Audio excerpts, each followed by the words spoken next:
When you're up late at night, that's when the public service comes on. That's when you get things like anti-alcoholism commercials, Get him off our highways. Sure, he's good. Reduces the population. Who's watching at 4 a.m? Drunks.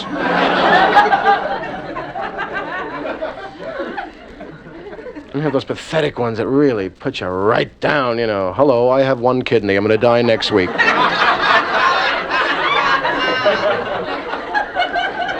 Give me $1. That's kidney, box 416, Radio City Center. They always choose an appropriate thing. Kum Suk is a 15-year-old Korean child who has never eaten. Won't you help? That's hunger, box 861. That's rickets, box 12B, Radio City. It's always Radio City. It's a little cubby hole. They stuff all the mail in. And how many people are really scampering around for a pencil? Whoa, I got my pencil. What is that, hunger? Oh, I missed it now. I missed the Korean orphan now. And I blew MS yesterday. Now CP I can't get. And I got a heart fund check to write, I look forward to the day when they will not ask private citizens for donations to do what should be done by all of our treasure.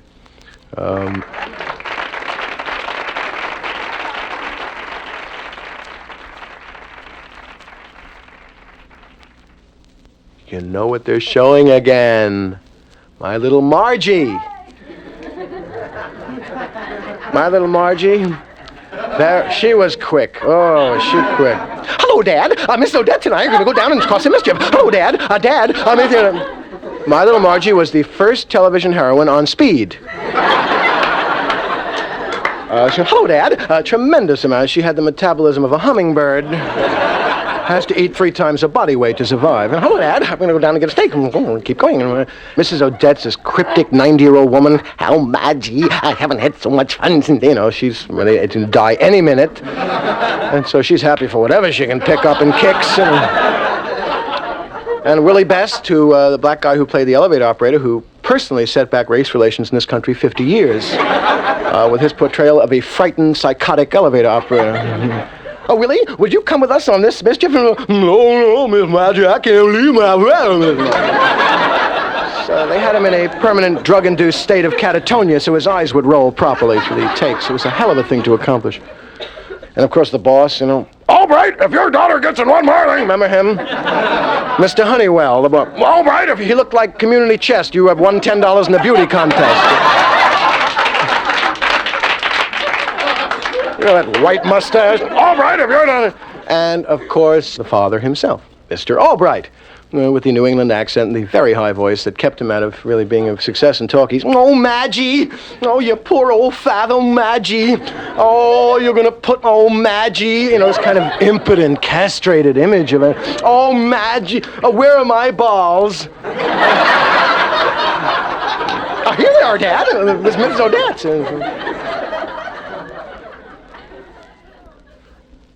Commercials. Hey, this is a pet subject with me. There's certain kind of commercial that really turn me off. There's one, for example, Kraft Foods. Yeah, Ed Hurley, he has been doing them for years. The recipe ones, I have run from the room at top speed for many years. Why not take a nice piece of meat, put some Kraft Velveeta on it, and screw your family? Why not take a nice Frankfurter, put some cloves and parsley in there with some Kraft Velveeta, and dive right in. And live there for a few months. For many years, he advertised the automats. Automat is sort of phasing out in New York. And it was never the food that was bad. Vegetable plate, dynamite, right? A nice, Harvard beets, baked beans, right? Creamed kale. How about that? It's an offbeat vegetable, isn't it? Give me some creamed kale. Get out of here. Smack you right in the... It was never the automat food that it was bad. It was the company that was sort of hard to take. You sit with strangers, at the tables, community tables. I used to always sit opposite an old man who has his belongings in a paper bag on the table and takes out his teeth and puts them on the table there. He generally has a story, I was in vaudeville. Oh, were you, Pop? Good. Say, why don't you take my fish cakes? Oh, sure, you can have my cream kale. Sure, go ahead. Take the rolls and butter, too, Pop. Let's get out of here, man. Here's a commercial I hate. Oh, I'm Peg Bracken. I hate to cook. You can definitely light a match on her voice. I don't believe in capital punishment. I believe someone commits a murder, you tie him up 2 years, put headphones on him 2 years straight of Peg Bracken's voice. Oh, I'm Peg Bracken. You know, he'll never kill again. The possible exception of Peg Bracken.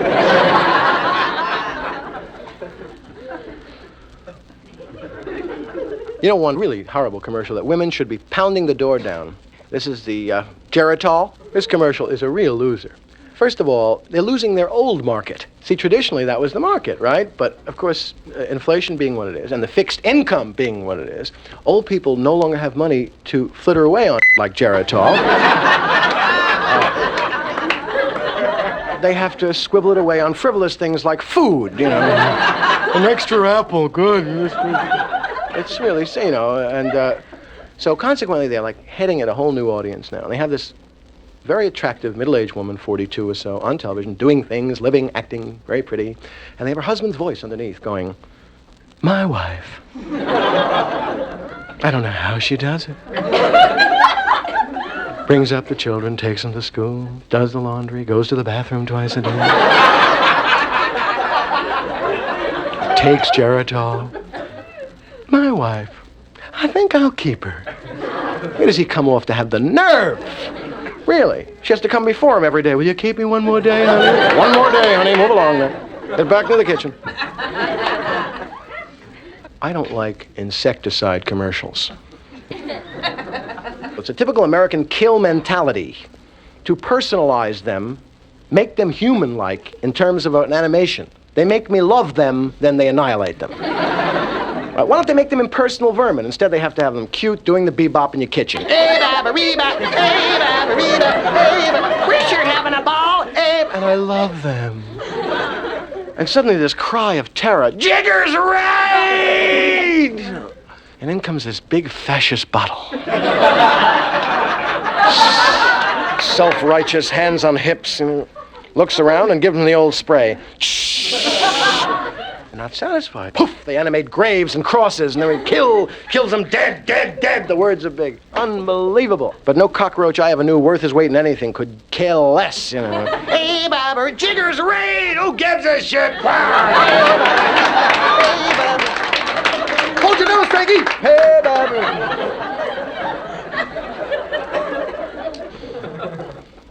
The energy companies. They're spending more money, all these oil companies, on telling you what they're doing for the atmosphere and, you know, to fight pollution than they are on fighting pollution. Shell engineers now have oil herder. We're working on oil slicks, you know, and they have this thing that controls oil slicks. And at the end of the commercial, in small print, it says, only in a bathtub or a toilet bowl.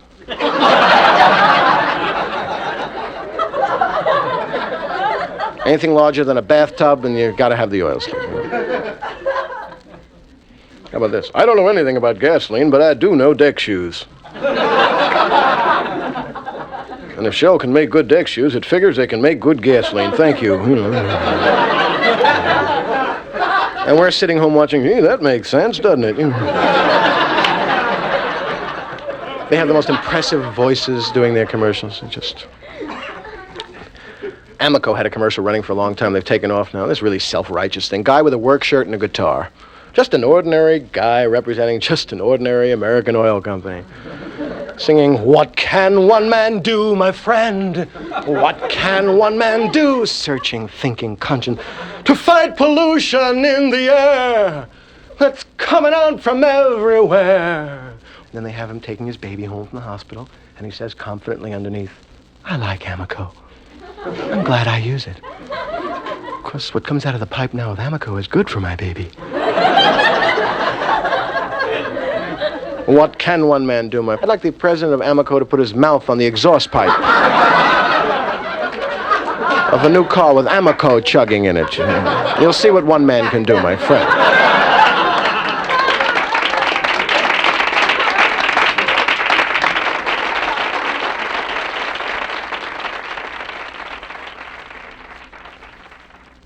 The Our Gang comedies. They were made mostly in the 30s. Hal Roach made them. They used child actors, and they couldn't remember lines. Consequently, there's about one word of dialogue to every half hour of music. And Hal Roach had 4 tunes that He played over and over again during them. They break into one suddenly and suddenly another one. It goes something like this.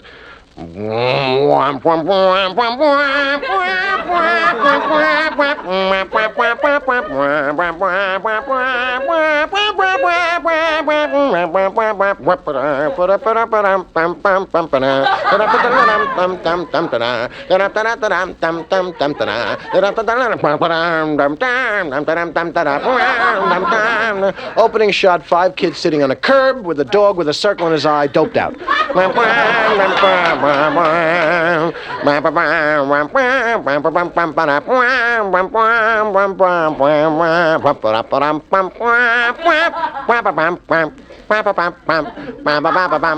don't feel like going to school today.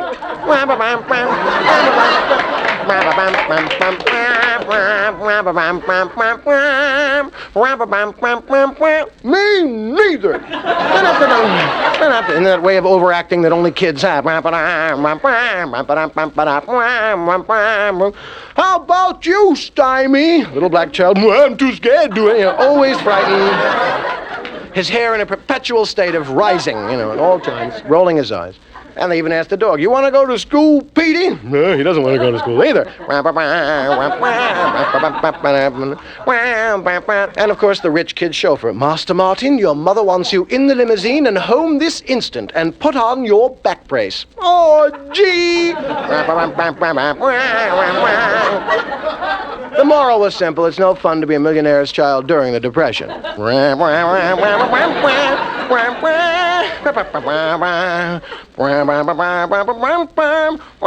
An alfalfa Switzer singing too high key. I'm in the mood for love. Simply just comes out of nowhere.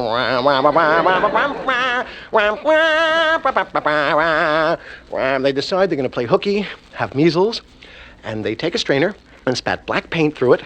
All except Stymie, little black child who in a triumph of good taste spats white paint through his, so he's a black child. The dog has measles too.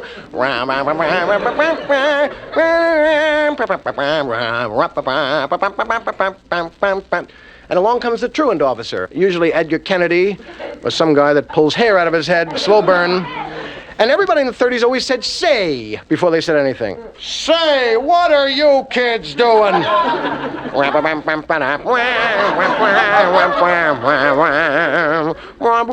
Nothing. It's 20 minutes into the program. They start a chase. They start, oh, I'll get you kids.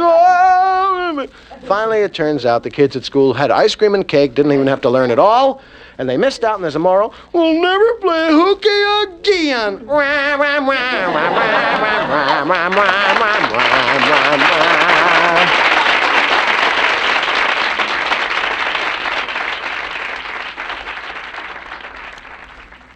Choosing a musical instrument.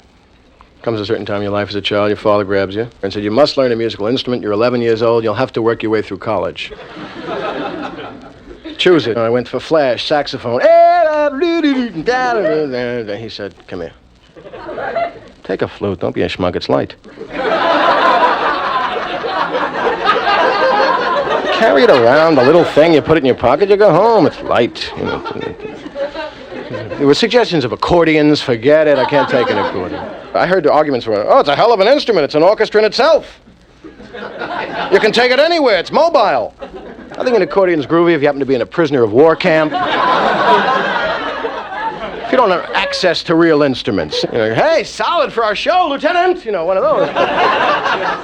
But in civilization, there's no excuse for an accordion. Or its vicious little brother, the miniature concertina.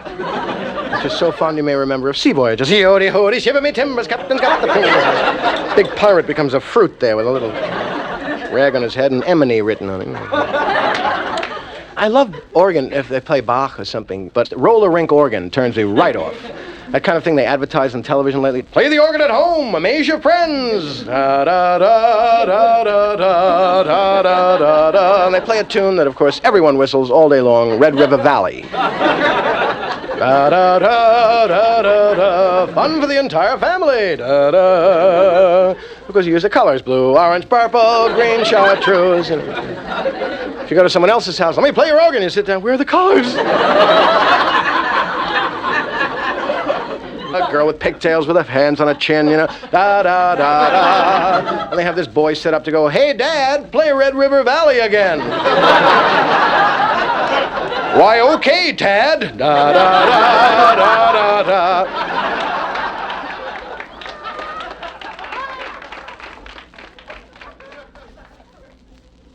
I was a rabid Yankee fan when I was a child. It seemed to matter and mean everything to me. I walked around with a Yankee hat and jacket for about 3 years.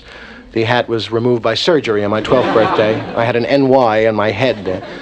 Well, my father took me to Macy's department store to see 2 Yankee heroes.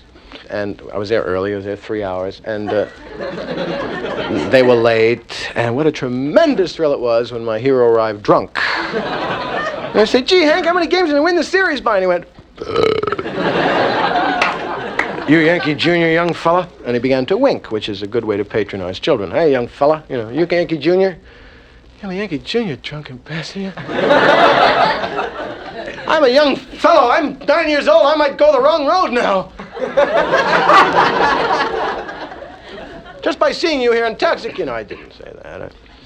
I used to go to Yankee Stadium and used to sit upstairs for $1.25, sneak down for the last out by the box seats, right? Right? Have you ever done that? Anyone here? You're under arrest, sir. What a minor crime that is, really. You know, sneaking down for the last out on a Tuesday afternoon. The Yankees were winning 15-2. It was in September. It was 40 degrees. There's very little chance that the president of IBM is going to use his box seat that day for the last out, you know. Who knows, he'll come along, Beaver, where's my seat? Where's that little punk? Get him out of here. So I sneaked down the last out and the stadium cop would chase us. Really, I guess he was just doing his job. Overreacted a little bit, drew his gun. All right, get out of there, kid, come on. Biting his lip, wanting us to act up, you know. All athletes sound alike when they're interviewed. They all sound Southern. Well, my arm's feeling real good, Ralph. I feel I can't help this ball club. It's a good ball club. And we got good defense on this ball club. I feel we can't help this ball club. It's a good ball club. You know. Doesn't matter where he's from. He could be a Rhodes Scholar. Yes, but extrapolate that afterwards. I've got an interview now, but I'll be right with you, Mathis. My arm's feeling real good, Ralph. I feel I can't help this ball club. It's a good ball club, and we got good pitching on this ball club. I'm going. Football players say the entire name of their sport because they tend to forget because they're hit on the head quite hard every week. Well, it's a good football team, it's a good football club. They never say ball. It's a good team, it's a good football club. He likes to hit people on the football team. And the football club, you know. The game gets better and better, even though there is a slight hypocrisy. Hello, I'm a tight end, don't take drugs. You know, what is that?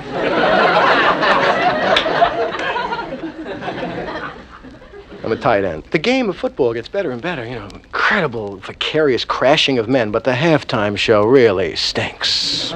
They start psyching you up for the halftime about a half hour before halftime on television so you won't switch to the other league. What do we have for them, Bill, at halftime? McPhillips High School marching band, Ralph. They're state champs, as you remember, and then... Really? And they work so hard, the kids, but really, what happens at halftime? Come on, Frank, let's get a couple of hot dogs, take a leak, come on! There are very few people that really care. How many are you going to say, not me, I'm not missed this halftime show. Phillips High School marching band, they're state champs.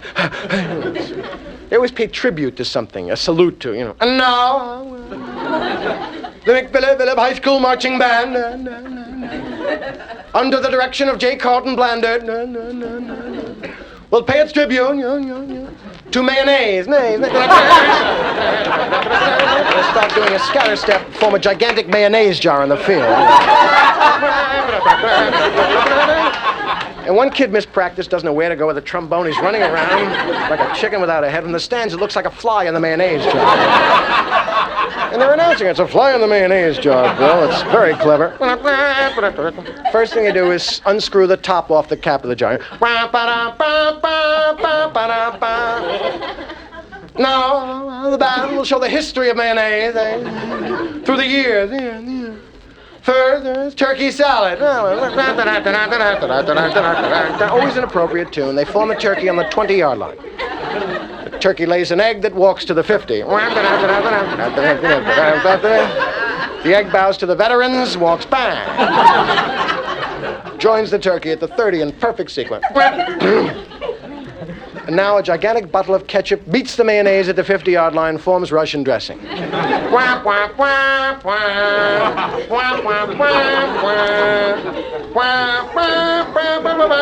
our Russian friends and... Now, that's the scatter step when they have to go anywhere. They're doing hipper tunes now. They're doing stuff like, going out of my head over you, and they do it. It still sounds corny, big band, Dun, da, dun, da, dun, dun, dun, da, da, dun, dun, da, dun, da, dun. They form a gigantic head and they go out of it, too.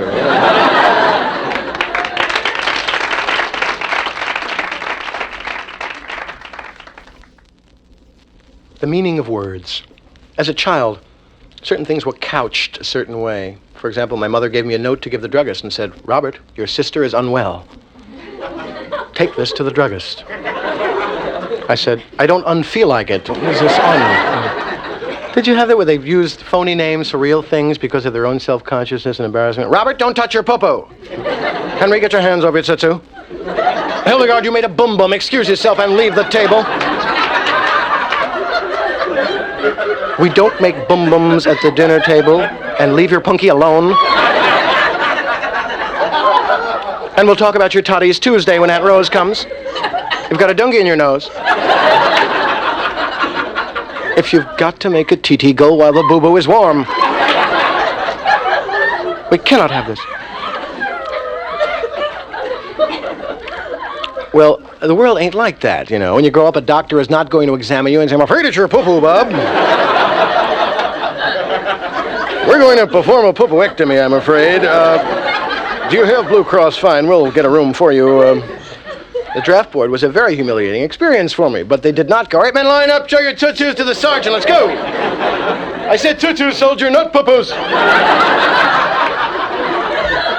Poo-poos Monday morning, 0600. And cease and assist on those boom-booms, Marine. The enemy can detect a boom-boom. On your way. How about certain words like, I remember this one. Hey, that guy's a homo. How about... He's a homo! I remember what a mystique that had at 11 or 12. Hey, that guy at the swimming pool, everyone saw him. He's a homo. The one that throws like that, he's a homo. The man is a homo, about crying out. How about this? She's a hoa.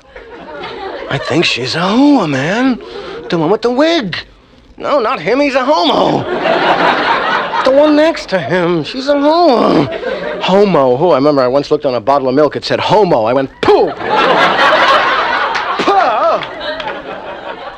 I'll never drink milk again, pug. My films don't do too well.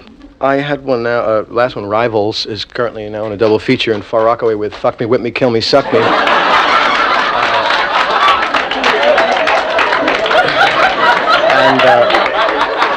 Sailor's Night Out, I think, is with that, and Boys Will Be Boys. Do you really have to wait an hour after you eat before you go in swimming? Is that really? I mean... I used to think the food would know. 55 minutes, 56 minutes, I couldn't wait to get in. Really, I figured if at 59 and a half, I go in, boom, right down to the Davy Jones locker. My father was a great expert on exactly how long you had to wait. I could tell you by what you ate. What'd you have, a tuna salad sandwich? That's 35 minutes. What'd you have? An egg salad, that's 25. Jell-O is 10, What'd you have, Franks and beans? You don't go in this year. No, you can never go swimming again, I'm sorry. It's very heavy food. Franks and beans. Franks and beans is funny food, isn't it? Franks and beans, hey! Because, beans, hey, beans. It's much funnier than, say, beets.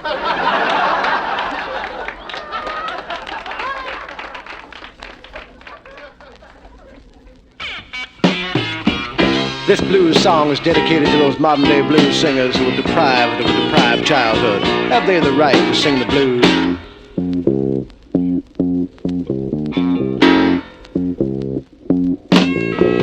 I never hopped a freight train. I mind my P's and Q's. I've never been in prison. Have I the right to got the middle class educated, college boy graduated blues.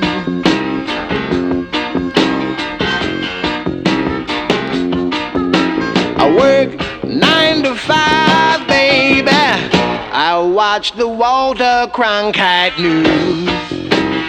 I love Walter. I never beat my woman, no matter what she may say. I may even sound authentic, baby, but I don't even talk this way. I got the middle class educated. Folks want me to be a doctor blues. I don't want to be no doctor. I save all my money, baby. I don't even drink no booze. Been as far south as Miami, north to the state of Maine. Well, I never heard the clack of a railroad track, 'cause I always took a plane. I talk like a black cat from New Orleans. I go to Yale. Oh, go louder!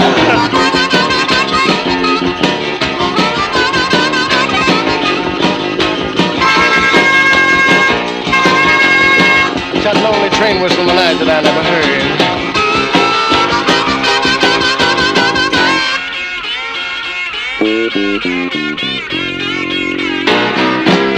My sweet mama is my mother. I'm from an average, everyday family group. I was never down in no one-horse town. I was raised on chicken soup. If I the right to sing the blues, if I sing the blues, is it okay? I got my mojo working. I got my mojo working. I got my mojo working. What is a mojo anyway?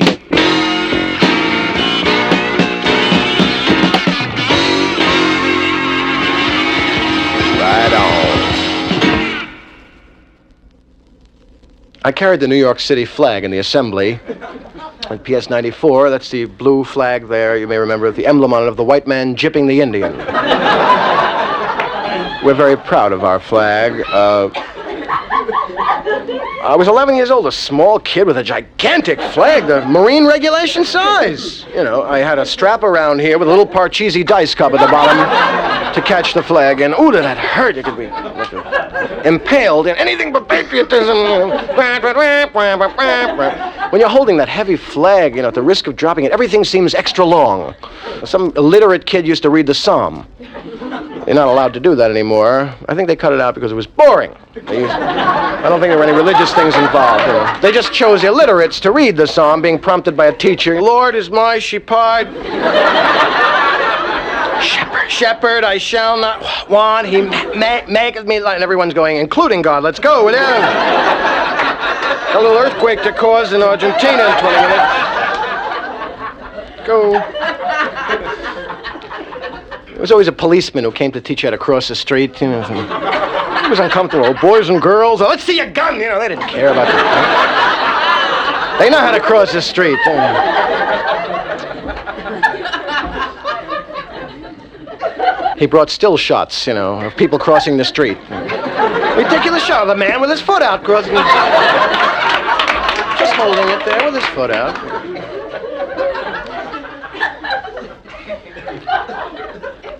I remember once the kid who carried the American flag dropped it by accident. He tripped. I assume it was an accident. Who knows? Maybe a communist stuck his foot out. You know. Tripped him. Yeah, they do that. You know, they send their kids and they go into the thing, trip them, yay, mao. They give the signal. And they give the special communist handshake. But the kid dropped the American flag. And it blew his mind. Because they imbued the flag with a special power beyond itself. Like, you know, who knows?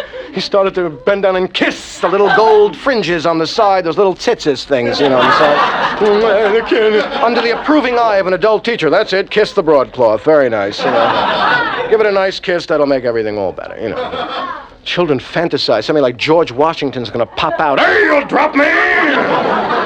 After all I suffered at Valley Forge, you little Jew boy!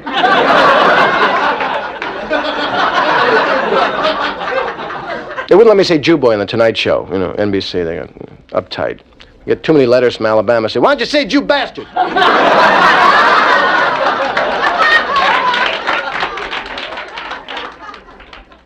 Before we go, I just want to remind you, the birthday of James Abram Garfield, I believe it's March 16th. James Abram Garfield, certainly one of the forgotten names in history, the 20th President of the United States, a man who was elected 8 times to Congress from Ohio, extra honest, but most famous for what, Josephine? Sorry, I thought I was a teacher. Famous for having been shot by a disappointed office seeker. It always says the same thing. You read his name and says shot by a disappointed office seeker. You get a child's milk container collection of the presidents. It says George Washington, father of our country. Abraham Lincoln, Emancipation Proclamation. Thomas Jefferson, purchased Louisiana. James Abram Garfield, shot by a disappointed office seeker. You look in the encyclopedia under Garfield, James Abram. It says, see office seeker, disappointed.